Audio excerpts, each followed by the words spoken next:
بسم اللہ الرحمن الرحیم اللہ رب محمد صلی اللہ علیہ وسلم نحن عباد محمد صلی اللہ علیہ وسلم۔ ظالموں کے ظلم و خوف سے بچنے کا روحانی علاج، اس سے متعلق ہم آپ کے سامنے روحانی علاج پیش کریں گے۔ اس تعلق سے راحت القلوب اس کی تعریف حضرت خواجہ نظام الدین محبوب الہی رحمۃ اللہ تعالی علیہ نے فرمائی ہے، جس میں اپنے پیر مرشد حضرت بابا فرید الدین گنج شکر رحمۃ اللہ تعالی علیہ کے ملفوظات کو یکجا فرمایا۔ اس میں تحریر فرماتے ہیں کہ تعجب ہے ان لوگوں پر جو کسی سے ڈرتے ہیں اور حسبی اللہ ونعم الوکیل نعم المولا ونعم النصیر نہیں پڑھتے۔ اس کا ترجمہ ہے، مجھے اللہ کافی ہے اور وہ عمدہ فیصلہ فرمانے والا اور عمدہ مدد فرمانے والا ہے، سب سے بہتر مدد فرمانے والا ہے۔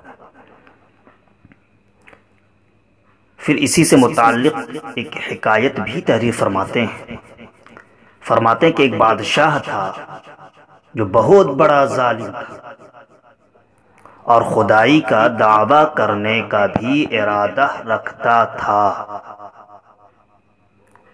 تو ایک دن اس نے اپنے مشیروں سے پوچھا کہ اس کی کیا ترکیب ہونی چاہیے، اس کی کیا صورت ہونی چاہیے کہ ہم خدائی کا دعویٰ کر سکیں، کون سی صورت اختیار کی جائے۔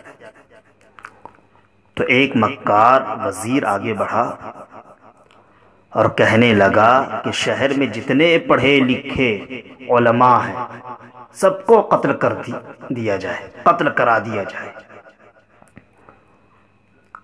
اور جب وہ نہیں رہیں گے تو کوئی اسلام کا نام بھی نہ لے گا، اور جو آپ چاہیں گے ہو جائے گا، جو حضور چاہیں گے ہو جائے گا، یعنی علماء کو قتل کروا دیا جائے۔ تو بادشاہ نے اس مکار وزیر کے اس مشورے پر عمل کیا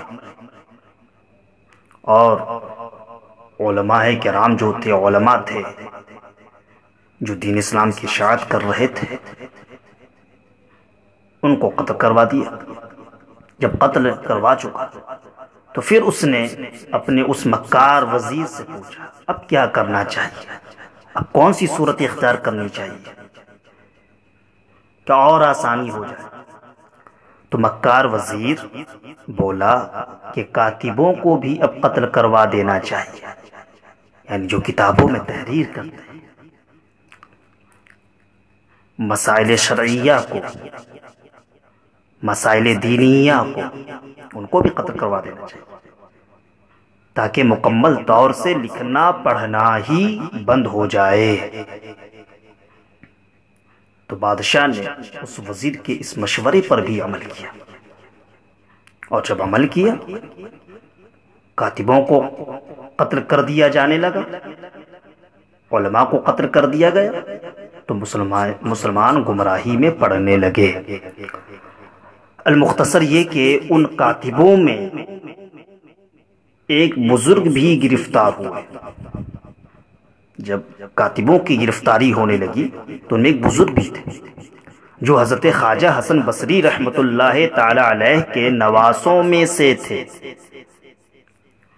تو جب ان کو بادشاہ کے پاس لایا گیا قتل کے غرض سے، تو بادشاہ دیکھتے ہی تخت سے نیچے اتر آیا اور بڑی معذرت کے ساتھ ان کو رہا کر دیا اور خاص جوڑا بھی عطا کیا۔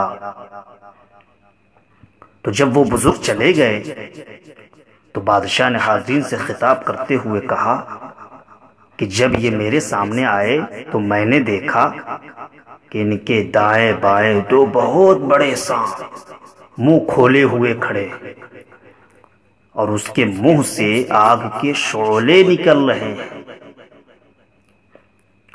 اور مجھ سے کہا کہ انہیں چھوڑ دے ورنہ ہم تجھے زندہ نگل جائیں گے۔ اس کے بعد لوگوں نے اس بزرگ سے پوچھا کہ آپ کیسے بچ گئے، آپ کیسے نجات پا گئے؟ تو اس بزرگ نے فرمایا کہ میں اکثر حسبی اللہ و نعم الوکیل نعم المولا و نعم النصیر پڑھتا ہوں، بس جو شخص ان کلمات کا ورد رکھے گا وہ ظالموں کے ظلم و خوف سے محفوظ رہے گا۔ محترم سامعین کرام، ہمیں اس وظیفے کی عادت ڈال لینی چاہیے، کم سے کم ایک تسبیح تو پڑھنی ہی چاہیے۔ ہم خود پڑھیں، اپنے گھر میں اور جو مرد ہیں، بچے ہیں، عورتیں ہیں، بچیاں ہیں، سب کو ہم عادت ڈلوائیں۔ ہم کہیں بھی پڑھ لیں، گھر میں پڑھ لیں، اسکول میں پڑھ لیں، بہت آسانی ہے، دکان میں پڑھ لیں، جہاں اللہ موقع میسر عطا فرمائے وہاں پڑھ لیں۔ لیکن ساتھ ہی میں یہ بھی خیال رکھیں کہ حروف کی ادائیگی کے ساتھ پڑھیں، اور اول و آخر 3 بار درود شریف ضرور پڑھیں۔ انشاءاللہ تعالی اگر ہم نے عادت ڈال لی تو اس وظیفہ کی برکت سے اللہ کی مزید رحمتیں ہم پر نازل ہوں، اور ان ظالموں کے ظلم و خوف سے ہم سب جملہ مومنین محفوظ رہیں گے۔ اللہ تبارک و تعالیٰ کی بارگاہ میں دعا ہے کہ اللہ تبارک و تعالیٰ ہمیں حق بولنے، حق سننے، حق پر چلنے کی توفیق عطا فرمائے۔ السلام علیکم ورحمۃ اللہ۔